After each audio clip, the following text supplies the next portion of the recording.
Hello, welcome back to my channel. This is Joe Brand. I hope you are all doing fine. This is our lesson 2 discussion in the subject of contemporary world, global economy. So, our topic for today's blog is global economy.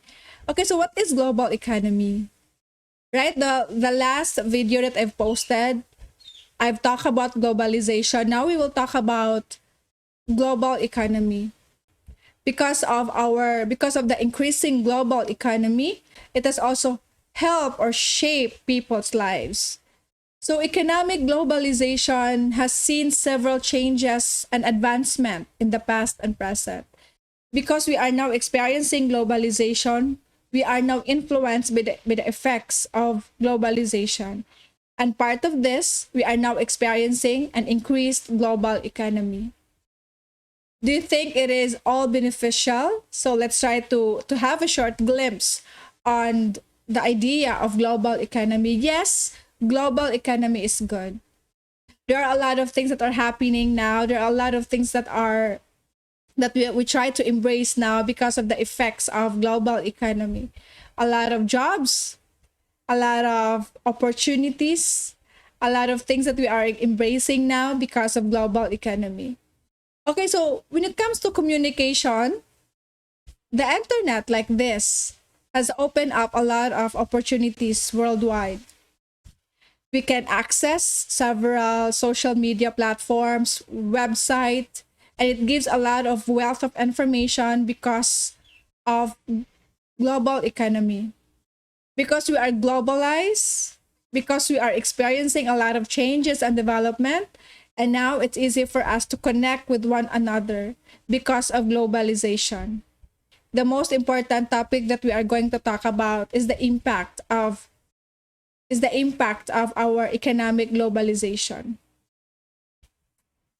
Do you think there is power? There is power in economic globalization?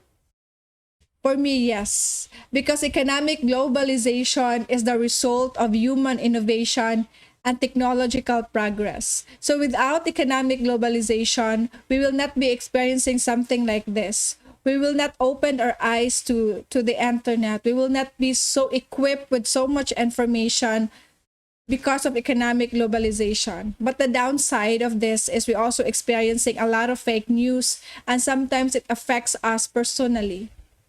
Right, so that is the idea of economic globalization. A lot of things are happening: human innovation, technological advancement, and a lot of people are moving in and out. The movement of people, knowledge, and access international borders. So we can go anywhere as long as you have money, as long as you can go there, you can spend time in that place. So it's easy for us to connect with others. There is power in economic globalization, yes. Number one is the free trade. We have a lot of companies now here in the province. We are now experiencing more job opportunities because of free trade. The second power of economic globalization is providing jobs to local citizens. For example, like me, I am here in Leyte, but I am also working here in Leyte. I have jobs here. My husband is also having a good job here in Leyte. So therefore, we are experiencing economic globalization. Because if without economic globalization, if there is no corporations that are investing in our place, that is providing jobs to local citizens like me. The third is infrastructure improvement. So a lot of new buildings, new technologies that are engaging, that are improving because of economic globalization. And for me, that is a good thing. And the fourth one is it allows firms to invest more on larger markets. For World Bank claims that globalization can indeed reduce poverty.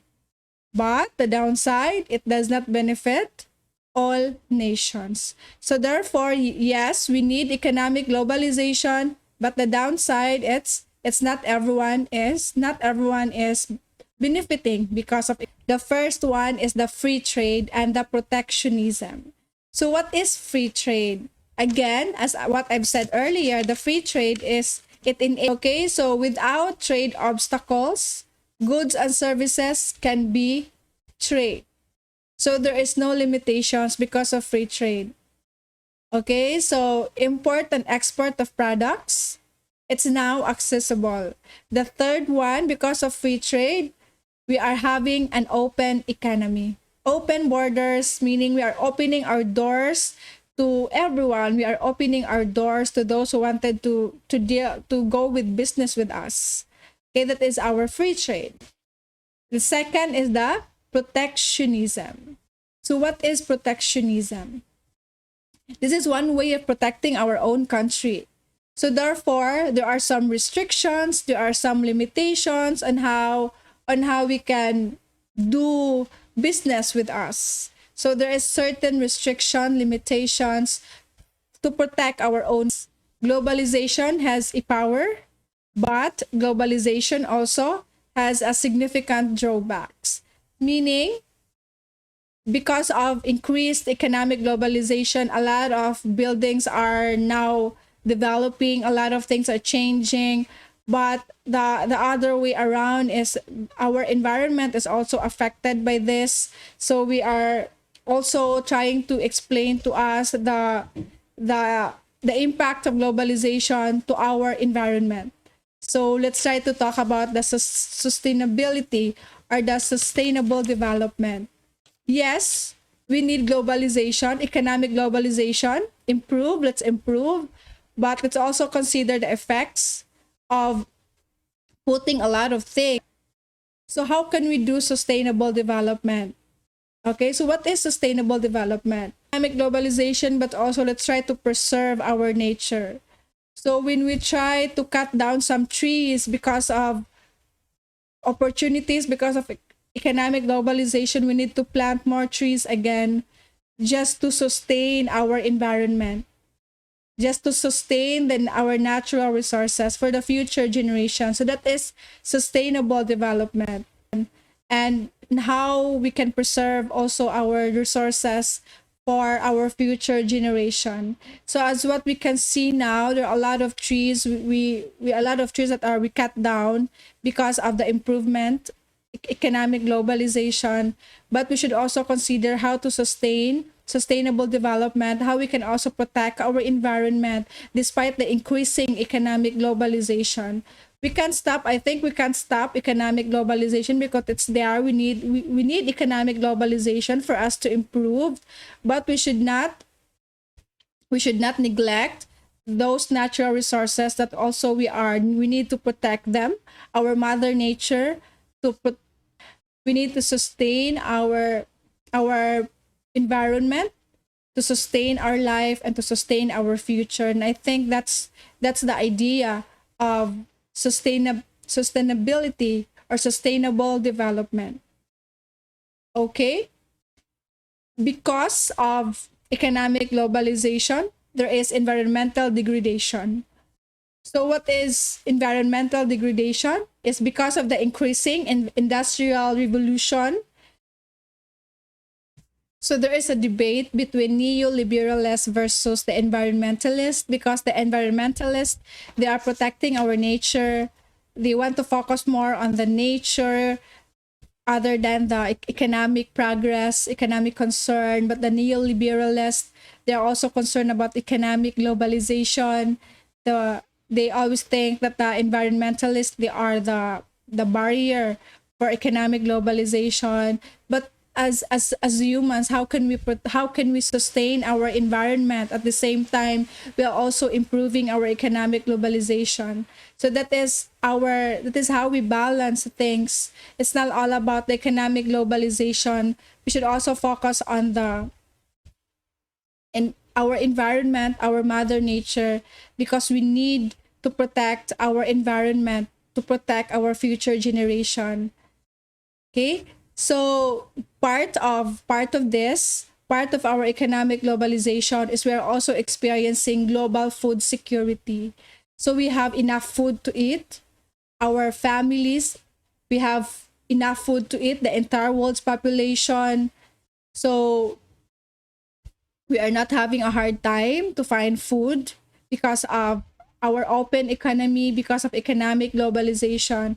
But there are still countries who are still suffering from hunger situation. So how can we balance all of those things? So there are, for example, we have this one, global food insecurity. So despite the economic globalization, despite of the good things that are happening now, still people are still experiencing global food insecurity. So what are those? The first trend is the rise of food prices and poverty. There are still a lot of people who can't afford to buy food, and there are still a lot of people who are experiencing poverty despite the economic globalization. The second is population growth and urbanization. So the more the population grows, the more we need a lot of food, sanitation and water. So the more our population grows, there's also some limited sanitation and water. So we are also experiencing water shortage because we are now overpopulated. So our population still growing. So we need to deal more with our environment and how we can sustain our lives here, because the more our population grows, the more we need our environment to sustain us. The sanitation and environment, the sanitation and water.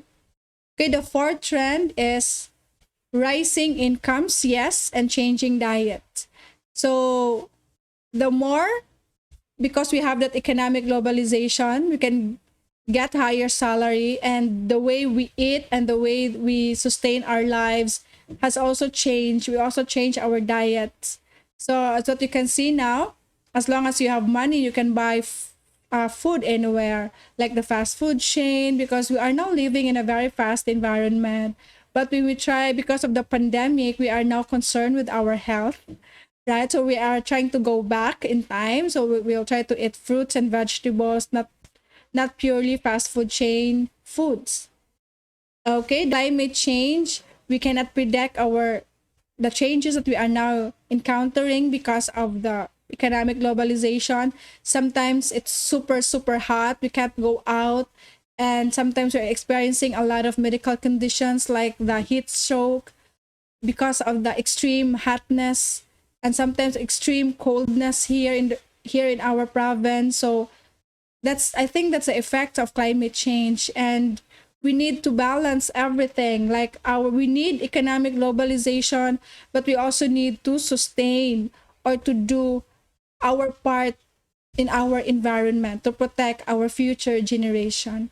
Thank you so much for watching. Thank you so much. I hope that you are getting something out of this very quick discussion. I hope that you are learning from all my videos that I've posted. I really hope that I've helped you in my simple little way. So thank you so much for subscribing, for sharing my video, for using my video. Thank you so much, and I'll see you again for my next video vlog. Thank you so much, and God bless.